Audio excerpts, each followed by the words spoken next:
Salut les devins, c'est Saikyo. Aujourd'hui je me sens dans la peau de Krillin passant un coup de téléphone à Son Gohan lorsque Mecha Freezer débarquait, qu'il en ressentait le ki, qu'il sentait que quelque chose de nouveau, d'inédit, d'anormal se produisait, car le manga Dragon Ball Super via son 101e chapitre me donne l'impression, et j'insiste sur l'impression, qui devra être confirmée par le chapitre 101 mais aussi et surtout les suivants, de s'améliorer qualitativement. Une chose est certaine et je peux vous le confirmer d'ores et déjà, il y aura la reprise des reviews du manga DBS que j'avais arrêté depuis un bon moment, signe que ce 101e chapitre est suffisamment inédit et intéressant pour jeter un œil plus approfondi dessus. Je vous invite donc à vous arrêter sur ce résumé avec plus d'intérêt que les mois derniers. Je sais que les habitudes sont difficiles à changer, mais malgré tout, vous allez voir qu'il y a pas mal de choses intéressantes qui s'y profilent. Le résumé nous est fourni grâce à DBS Chronicle sur Twitter et les visuels que je vous affiche par mes propres soins via mes propres sources que je remercie. En parlant de soins, je prends également celui de vous rapporter ces informations-là directement en français et cela nous donne pour titre Carmine est numéro 15. Numéro 15 à ne pas confondre avec, pour le moment en tout cas, avec un quelconque cyborg, android ou autre, c'est l'assistant tout à fait humain à ce jour de Carmine. La situation peut évoluer, mais restons bien ancrés au sol lorsqu'il s'agit d'un résumé. Le chapitre commence avec Carmine et numéro 15 en tenue noire, revenant des funérailles du défunt Magenta. Avec sa base et la plupart de ses troupes disparues, l'armée du ruban rouge est terminée. Cependant, Carmine souligne qu'ils ont encore des fonds pour reconstruire l'armée s'ils le veulent. Mais c'est impossible avec Piccolo et Gohan qui sont dans les parages, à condition qu'ils soient ceux qui ont vaincu Cell Max. Pourquoi à condition? Car Carmine et numéro 15 ont quitté la base avant que Cell Max ne soit activé et n'ont donc pas vu le déroulement des événements après cela. Ils ne peuvent que supposer que Orange Piccolo et Gohan Beast ont vaincu Cell Max, et c'est plutôt une bonne déduction de leur part. La voiture de Carmine et de numéro 15 est bloquée dans les embouteillages alors que Saiyaman X1, à savoir Trunks, combat des voleurs de banque au milieu de la route. Carmine est surpris de voir X1 envoyer un voleur volé d'un simple toucher du doigt. À ce moment-là, son acolyte Goten X2 sort également de la banque en mettant une correction à un autre voleur. Carmine est émerveillé de voir à quel point ils ont pu facilement s'occuper de ces braqueurs. Carmine les invite à avoir une conversation chez Red Pizza. Les garçons mangent de la pizza tandis que Carmine leur explique qu'il a besoin de leur aide pour vaincre un méchant et en retour, il les récompensera avec de l'argent. X1 et X2 déclinent l'invitation alors Carmine les provoque en disant qu'ils ont peur de ce surpuissant ennemi. Trunks s'emballe en disant qu'il n'y a personne qui puisse égaler leur niveau. Carmine leur raconte la même histoire de fin du monde qu'il a pu susurrer aux oreilles du Dr Edo, une organisation secrète qui prévoit de prendre le contrôle de la Terre. Pendant que Trunks écoute à demi-mot mangeant sa pizza, Goten pose en photo pour ses fans. Les Saiyaman gagnent donc en popularité. Après avoir réfléchi un moment, Trunks accepte de rejoindre Carmine pour vaincre le méchant, simplement parce qu'il veut montrer à Mai une vidéo de quelques-uns de ses moments cool dans le combat. Il cherche toujours à s'attirer ses faveurs. Ainsi, ils partent pour la résidence de Gohan. Le chapitre transite sur la planète de Beerus, nous y voyons Vegeta face à Broly. Le fils de Paragus envoie une série de vagues d'énergie, mais Vegeta les dévie facilement. Il se faufile derrière lui et chuchote à son oreille avec un sourire fier « Vas-tu devenir fou, Broly ?»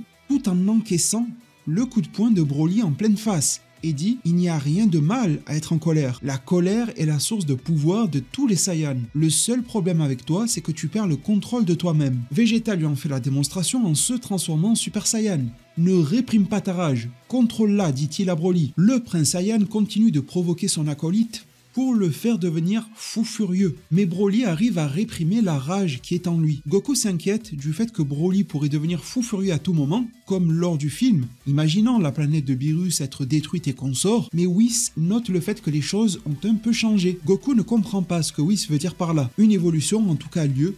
Whis en atteste. Broly commence petit à petit à prendre le dessus dans le combat, c'est alors que Vegeta va abaisser voire masquer son ki et se cache derrière un arbre. Mais Broly, au lieu de foncer tête baissée enragé ou de tout exploser, prend un moment de réflexion et arrive à frapper Vegeta. Goku et Whis sont tous deux heureux de voir les progrès de Broly, mais maintenant le véritable entraînement commence, tandis que Vegeta note qu'il est bien qu'il ne devienne pas fou furieux pendant le combat, mais si Broly réprime totalement sa colère et ne l'utilise pas comme un allié, il ne peut pas dévoiler sa vraie puissance. Goku lui suggère de devenir Super Saiyan également, mais Broly dit que c'est difficile pour lui de le faire. Reste à voir dans quel sens il est difficile pour lui de le faire, car la transformation est fraîchement acquise, ou bien car cela libère un flux de colère énorme qu'il n'arrive pas à contrôler. et préfère donc actuellement sa forme de base.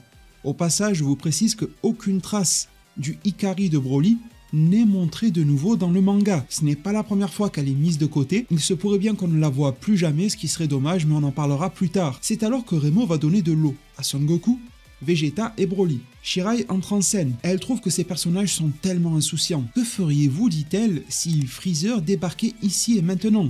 Black Freezer. Vous avez dit que c'était un enfer, un cauchemar, non? Ce qui d'ailleurs corrobore les propos du film super-héros avec un Broly qui a été amené chez Beerus pour le protéger de Freezer, bien que Black Freezer n'y était pas mentionné, mais cette fois-ci c'est fait. Le manga peut se le permettre. Goku arrête de boire de l'eau et prend un moment pour réfléchir, répond que oui, Black Freezer est un cauchemar, c'est un méchant, mais il est tellement incroyable. Il y a une part de fascination en Son Goku vis-à-vis de Black Freezer. Il s'est entraîné et nous a surpassé, dit-il, sous-entendu Vegeta et Goku, en un rien de temps. Beerus intervient et dit à Goku qu'il y aura toujours quelqu'un au-dessus de lui, il doit donc continuer et maintenir son entraînement. Le chat destructeur de l'univers 7 rétorque « Si tu peux me surpasser un jour, je te recommanderai en tant que prochain dieu de la destruction. » Une fois de plus donc, si cela était nécessaire, mais il me semble que non, Beerus entérine complètement le fait que Goku, même malgré son colosse de ki, son ultra instinct maîtrisé aux cheveux gris amélioré, son vrai ultra instinct n'a toujours pas atteint et encore moins surpassé Beerus. Goku, comme à son habitude depuis sa prime jeunesse, ce n'est pas le premier poste de divinité qu'on lui propose, répond qu'il n'a aucun intérêt à devenir Akaishin. Beerus demande à Whis de lui expliquer la situation sur Terre, car il a ressenti qu'il y avait un danger plus tôt. L'ange de l'univers 7 lui explique qu'un monstre terrifiant, Cellmax, est apparu. Mais le fils de Goku et Piccolo, avec d'autres alliés, l'ont vaincu. Beerus ne se soucie pas du fils de Son Goku, il s'en fiche pas mal. C'est alors que Vegeta prend la parole et confie les propos de Bulma. Elle a dit que Gohan était tellement génial à ce moment-là qu'il se pourrait qu'il ait surpassé le dieu Goku et Vegeta. Entendant cela, Goku est surexcité, il dit qu'il aurait aimé voir ça, mais qu'il était en plein combat avec Vegeta, donc il ne ressentait pas vraiment ce qui se passait. Vegeta repense à ce moment avec fierté et appréciation de celui-ci, en disant « Ah oui, le combat où tu as perdu face à moi, Kakaroto ». De retour sur Terre, transitons vers notre bonne vieille planète, Goten et Trunks ont presque atteint leur destination. Mais ils ne sont pas dupes. Fort heureusement, Goten réalise que c'est la même zone dans laquelle Gohan vit. Le duo de jeunes Saiyans métis commence à s'inquiéter, car ils sèchent les cours pour être des héros. Et ils avaient déjà été réprimandés pour cela. En atteignant le lieu, Goten et Trunks ont peur. Alors il ne quitte pas la voiture. Carmine sort de celle-ci et tire des balles à blanc dans les airs. Il se prend pour un cow-boy et Gohan sort en courant en tenue d'étude, que l'on avait déjà aperçu plutôt chill dans le film super-héros. Design que j'apprécie beaucoup par ailleurs. Il attrape les balles du pistolet de Carmine, un classique de Dragon Ball désormais, sauf quand Dragon Ball Super nous a fait l'affront d'avoir un Goku blessé, mais on va pas se mettre des mauvaises émotions dans la tête maintenant. Gohan reconnaît bien Carmine et numéro 15 comme étant les kidnappeurs de Pan, et il se met en colère, brisant ses lunettes, et la bête sommeillant en lui s'éveille. Gohan Beast est de retour.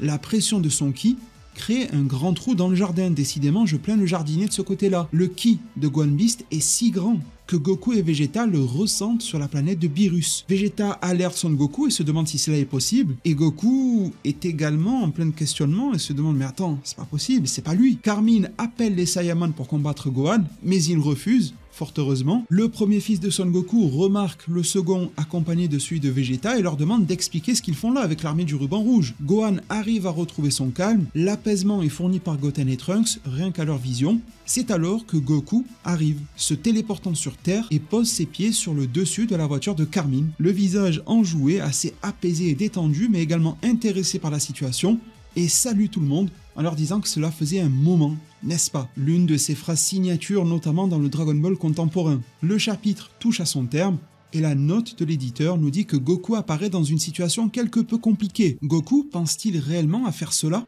On y reviendra alors durant ma review du chapitre 101 de Dragon Ball Super. Je ne peux m'empêcher d'esquisser quelques mots, ça fait quand même du bien, on va pas se le cacher. Alors restons sur nos gardes, soyons craintifs, n'attendons rien de spécial, on a vu quelle a été la tournure du manga ces derniers mois, ne nous chauffons pas trop, mais sachons également prendre acte et apprécier de ce qu'a été ce 101e chapitre. Au final, au-delà de ces 7 premières pages qui avaient largement de quoi faire peur et qui n'annonçaient pas le bon ton, bah écoutez, j'ai presque l'impression d'avoir un nouvel arc dans la main là, je ne sais pas ce que vous en pensez. Ça a beau être une extension, une ramification à super-héros, plusieurs personnages sont inclus, un tremplin parfait est posé à la nouvelle génération, bien que Goku et Vegeta soient toujours très importants. Le paradoxe Broly qui au final est un gars de l'ancienne génération mais qui commence à peine à se développer. J'apprécie beaucoup d'ailleurs cette tournure de l'écriture. Goku, Gohan, Goten et Trunks qui sont rassemblés au même moment en fin de chapitre, je trouve que l'image est forte. Vraiment, enfin bon, on reparlera de tout ça. Je sais qu'il y a des questionnements sur le fait que Goku arrive à ressentir du ki à tel moment ou pas à tel moment. Si vous avez bien écouté ce résumé, vous avez déjà la réponse, mais je l'apporterai plus en détail durant ma review, ainsi que beaucoup d'autres analyses et informations. Vivement, j'ai hâte de vous proposer ma review, ça fait du bien. Enfin, une brise, une respiration qui est fraîche, qui n'est pas polluée. Cette note d'intention fournie par le chapitre 101 est intéressante. À voir si ce potentiel se concrétisera ou non.